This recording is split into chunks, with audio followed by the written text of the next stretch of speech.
In this video, I'm going to offer you some tips, some hacks, and some suggestions of how you can incorporate music into your theatre making.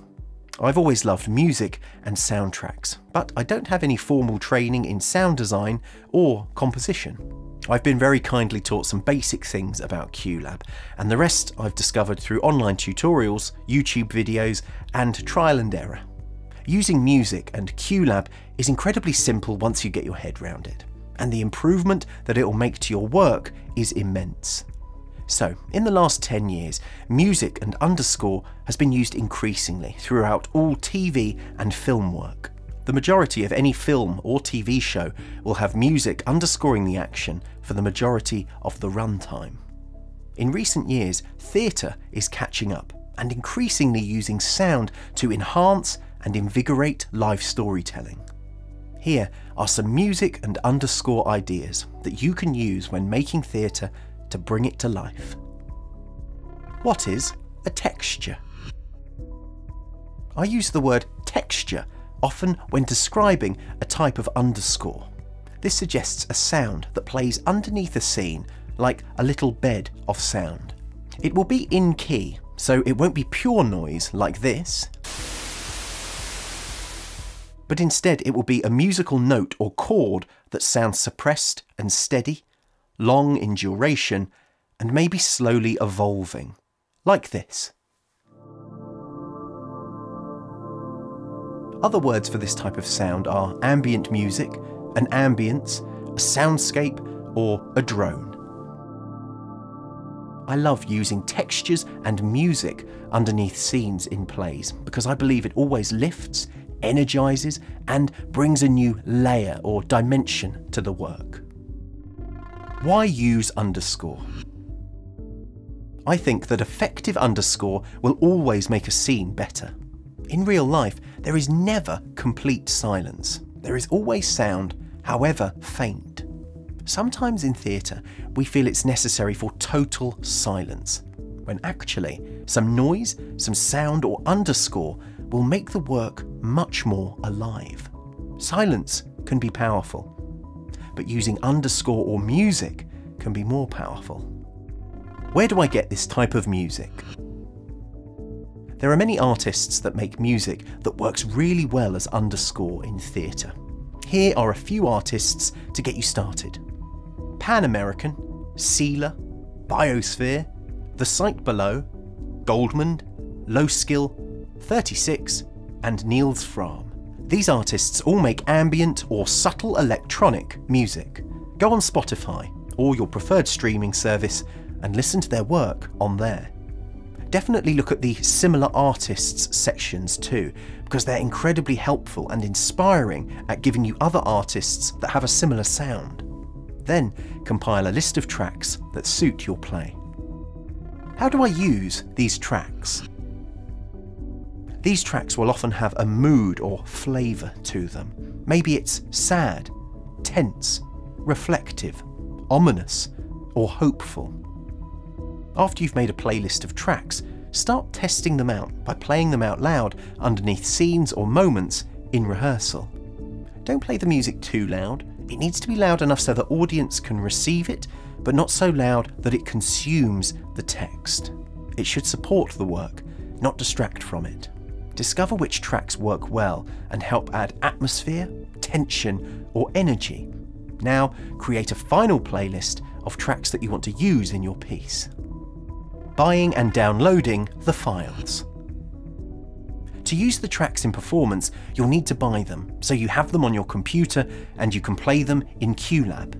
I strongly recommend that you don't run a soundtrack for a show by streaming it. It's really, really risky and it won't sound good. Instead, you can buy a music track for as little as 79p on iTunes and download it to your computer. iTunes gives you the track as an AAC file, and they can be a bit problematic. However, you can easily convert it to an MP3 file, which is much better, in iTunes. Once you've downloaded the file in iTunes, with the track selected, go to the top, click on File, Convert, and Create MP3 version. If you force click or right click on the song and click Show in Finder, it will show you where the file is on your computer. put the file in the folder that it needs to be in. I highly recommend the website Bandcamp. This is a website where you buy music from and you can download the file. They have a lot of music by the artists I've just mentioned, as well as similar artists.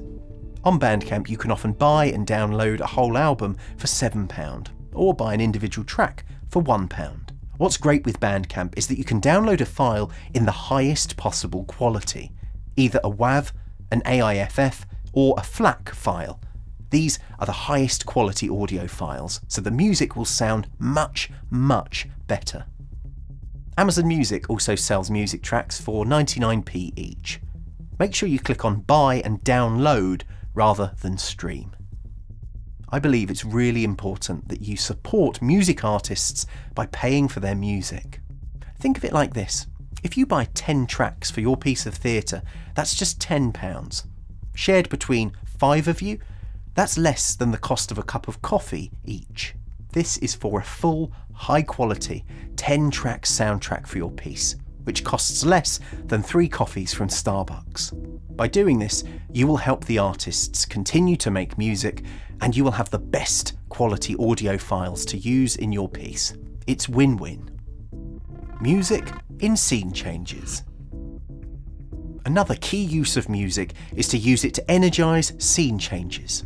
You don't need to go to blackout or half light and make the audience sit in horrible, awkward silence, be it for 10 seconds or 3 minutes. Scene changes are integral in theatre, but you can keep the atmosphere and energy of your piece going by using music during a scene change. Try using a piece of music or a song that captures the feeling or emotion of the scene that's just happened, or the scene that's just about to start. If time in the story is passing in the scene change and offstage events are taking place, you could use a piece of music that tells the story of what's happened. Say 2 weeks have passed in a change of scene and a character misses someone. Use a piece of music to illustrate this sense of longing. Underscoring monologues. If you have a monologue in your piece, a great way of energising and lifting it is to use underscore underneath it. Instrumental, ambient, or piano music will be best for this. If the piece of music has lyrics or is very dynamic, it will distract from the spoken voice, the text, the character, and the story, and you don't want this. Music needs to support these things, not distract from them.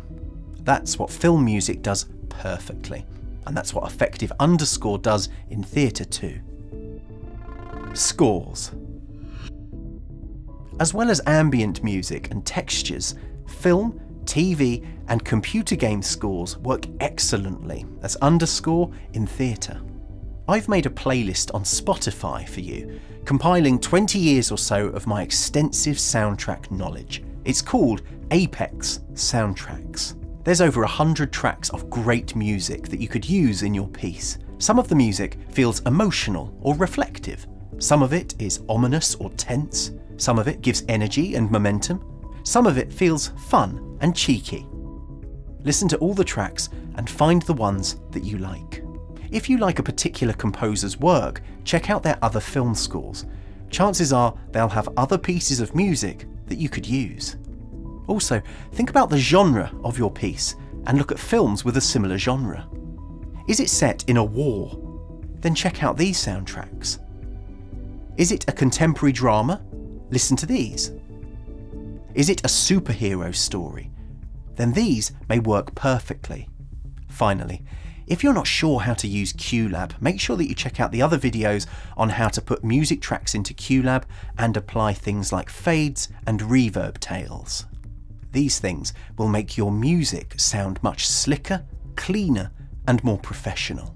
You don't need to create a lifeless, sterile, and silent piece of theatre.